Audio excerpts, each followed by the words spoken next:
আমি এখন আপনাদের মাঝে সূরাতুল বাকারা বনী ইসরাইলের ঘটনা করতেছি। ভিডিওটি না টেনে সম্পূর্ণভাবে দেখবেন। যদি টেনে টেনে দেখেন তাহলে কিছুই বুঝবেন না। কালামে পাকে উল্লেখিত রাসূল পাক সাল্লাল্লাহু আলাইহি সাল্লামের হাদিস, খায়রুকুম মান তাআল্লামা কুরআনা ওয়া আল্লামা, তোমাদের মধ্যে সর্বোত্তম যে ব্যক্তি কোরআন মাজিদ শিক্ষা করে এবং শিক্ষা। আমি হাদিস এবং কোরআনের আলোকে যে সমস্ত ভিডিও আমার আইডিতে আপলোড করি সম্পূর্ণরূপে হাদিস থেকে এবং কোরআন থেকে উল্লেখ করা হয়। আপনারা ভিডিওগুলা সম্পূর্ণভাবে দেখবেন, আমার সহযোগিতা করবেন, আমার চ্যানেলটিকে সাবস্ক্রাইব করবেন, আমার প্রতি দোয়া করবেন। বনী ইসরাইলের প্রতি একটি বিশেষ ঘটনা প্রেক্ষিতে আল্লাহর পক্ষ থেকে একটি গাভী জবাই করার আদেশ এবং তাদের অবদ্ধতার সম্পর্কে ঘটনা বলে বিস্তারিত আলোচনা করা হয়েছে। যেমন আল্লাহ তাআলা বলেছেন, ওয়াইয ক্বালা মূসা লিকাওমিহি ইন্নাল্লাহা ইয়ামুরুকুম আন তাযবাহু বাকারাতান। অত্র আয়াতে উল্লেখিত বাকারাত শব্দের অবলম্বনের সূরাটিকে সূরাতুল বাকারা বলে নামে নামকরণ করা হয়েছে। উল্লেখ্য সূরাটিকে বনী ইসরাইলে গাভী জবার সম্পর্কিত বিষয় ছাড়াও আরো বিভিন্ন বিষয়ে আলোচনা হেদায়েত সম্পর্কিত বিষয়বস্তু সন্নিবেশিত হয়েছে। যেমন রাসূল পাক সাল্লাল্লাহু আলাইহি সাল্লাম মহান আল্লাহর নির্দেশ পবিত্র আল কোরআনের সকল সূরার জন্য পৃথক পৃথক নাম নির্ধারণ করেছেন। আলহামদুলিল্লাহ। সূরাতুল বাকারা কোরআন মাজিদের সবচেয়ে বড় সূরা। এতে 286 নম্বর আয়াত ও 40টি রুকু রয়েছে। এই সূরায় শরীয়তের আহকাম, রীতিনীতি এবং আদেশ নিষেধ এত বেশি বর্ণিত হয়েছে যে অন্য কোন সূরাতে এত বেশি বর্ণিত হয়নি। মারাফুল কোরআন সূরাটি আরম্ভের আল্লাহ তাআলা বলেন, জালিকাল কিতাবু লা রাইবা ফীহি, এই কিতাবে সন্দেহের কোনো অবকাশ নেই। কিতাবখানা মুত্তাকি বা খোদা বিরোধের জন্য। এরপর মুসলমানদের গুণাবলী, অবিশ্বাসী ও মুনাফিকদের পরিচিতি বর্ণনা করা হয়েছে। অতঃপর বর্ণিত রয়েছে মানব জাতির মৃত্যুর দর্শন, ভূমণ্ডল ও নবমণ্ডল সৃষ্টির তত্ত্ব, হযরত আদম আলাইহিস সালাম ও হাওয়া আলাইহিস সালামের জন্ম বৃত্তান্ত, তাদের জান্নাতে অবস্থান, তাদের পৃথিবীতে অবতরণ, মহান আল্লাহ তাআলা বনী ইসরাইলদের প্রতি তার বিভিন্ন অনুগ্রহ নিয়ামত দান, তাদের অবদ্ধতা এবং তার আদেশ অমান্য করা ভয়াবহ পরিণাম উল্লেখ করা হয়েছে। তাহলে কিভাবে, অর্থাৎ ইহুদি ও নাসারাদের খ্রিস্টান নিজ নিজ ধর্মে ফেরাউনের কর্তৃক ইসরাইলের উপর অত্যাচার, তার কবল থেকে তাদের মুক্তি এবং লোহিত সাগরে ফেরাউনের মৃত্যুর বিবরণ এবং বর্ণিত হয়েছে। তিহ ময়দানে বনী ইসরাইলের খাদ্যের জন্য মান্না ও সালওয়া ব্যবস্থা, শনিবারে বিধান লঙ্ঘনের জন্য বনী ইসরাইলের এক দলে বানর হয়ে যাওয়ার বর্ণনা এতে রয়েছে। বান্দর কি কারণে সৃষ্টি করেছে এবং কি কারণে হয়েছে আল্লাহর কালামে পাকে উল্লেখ করা হয়েছে। আমরা অনেকে মন্তব্য করি বান্দর থেকে নাকি মানুষ সৃষ্টি হয়েছে। কোরআনে পাকে উল্লেখিত আয়াতে বর্ণনা করা হয়েছে। আপনারা যদি আমার ভিডিওটা না দেখেন তাহলে আপনারা বুঝবেন না।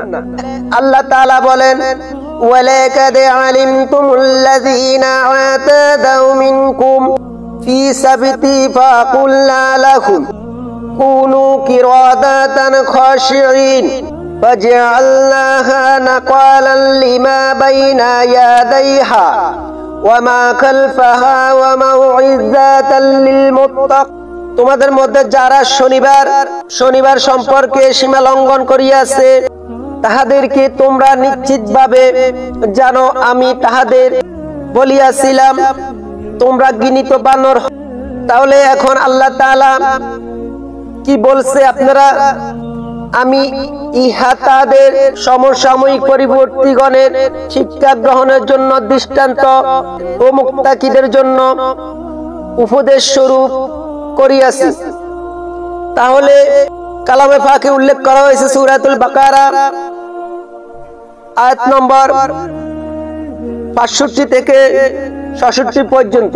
তাহলে এখানে কোনো সন্দেহ নাই, মহান রব্বুল আলামিন আরশ, কুরসি, লৌহ কলম, বেহেশত ও দোজখ সকল কিছু সৃষ্টি করার পরে আরশ, কুরসি, লৌহ কলম, জান্নাত, জাহান্নাম, আল্লাহর আসমান জমিন, লৌহে মাহফুজে ফেরেশতাগণদেরকে সৃষ্টি করার পূর্বে মহান রব্বুল আলামিন আল্লাহ নিজে কুদরতি খোদা আল্লাহর নূরের তাজাল্লিতে আল্লাহর নূর থেকে মহান রব্বুল আলামিন আমাদের রাসূল হযরত মুহাম্মদ মুস্তাফা আহমদ মুজতবা সাল্লাল্লাহু আলাইহি সাল্লামকে ওনার নিজ নূরে সৃষ্টি করেছেন।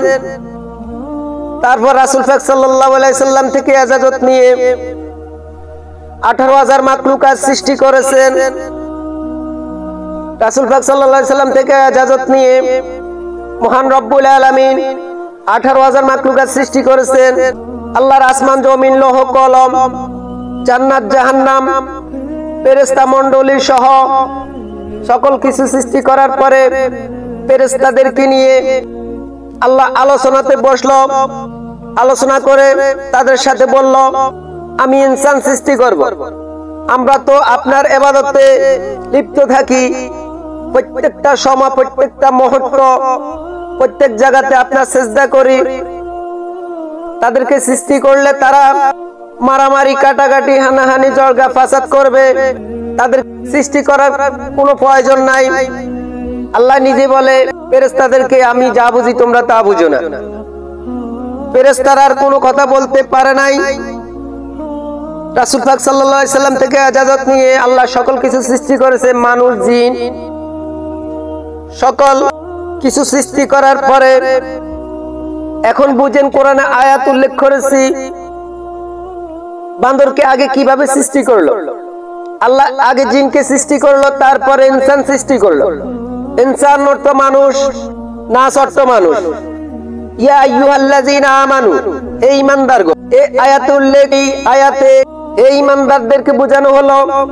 আর নাস শব্দের অর্থ মানুষ, ইনসান শব্দের অর্থ মানুষ। আদম থেকে কিয়ামত পর্যন্ত যত মানুষ সৃষ্টি হয়েছে, যত মানুষ মৃত্যুবরণ করবে, করছে, সকল ব্যক্তিকে মানুষ বোঝায়।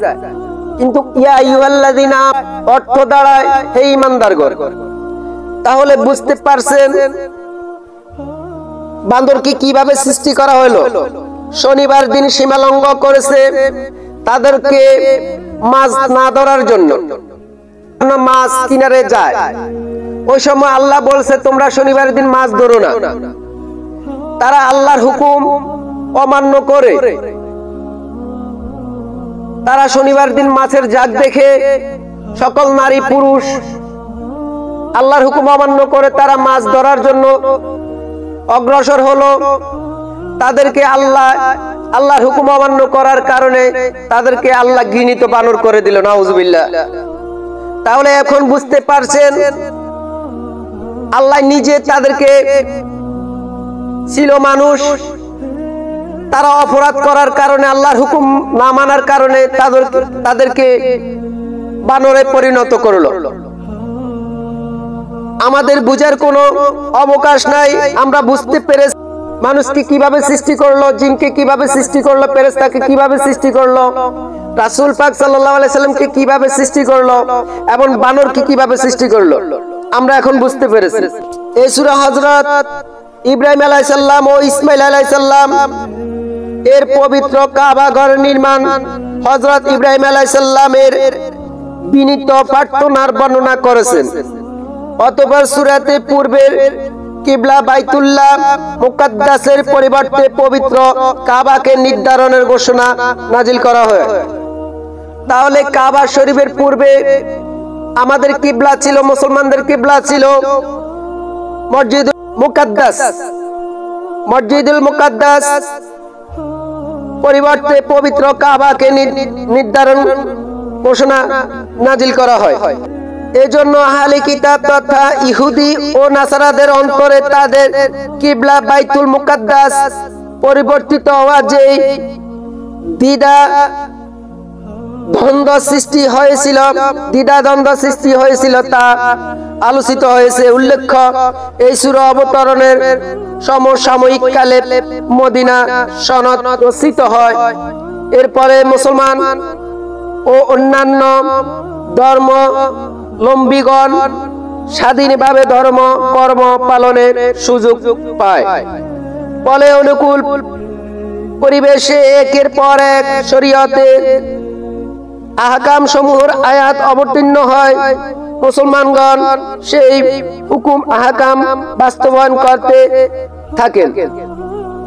সালাত, সাওম, যাকাত, হজ, খাদ্য, পানির বস্তু, হালাল হারাম সম্পর্কিত হুকুম ও সময় নাজিল হয়। যুগের চাহিদা অনুযায়ী ইসলামী নামাজ প্রতিষ্ঠিত পরিপ্রেক্ষিতে নাজিল হয়। দণ্ডবিধি, কিসাস, ওসিয়ত সম্পর্কে আয়াতসমূহ মহান আল্লাহ নারী মুক্তি পথ হিসাবে তথা নারী পুরুষ সকলের শান্তিময় সমাজ গঠনের উদ্দেশ্যে নাজিল করে। বিবাহ, মোহর, তালাক, ইলাহ, রাজিআতের বিধানসমূহ আল্লাহ পাক সম্পদের সুষম বন্টনের উদ্দেশ্যে তার রচিত অর্থনীতি বিধিবিধান তথা যাকাত, ক্রয় বিক্রয়, সুদ, বন্ধক, জুয়া, ঋণ আদান প্রদান, অনর্থ, এতিমদের ধন সম্পদ রক্ষণাবেক্ষণ ইত্যাদি সম্পর্কিত বিধানসমূহ নাজিল করেছেন।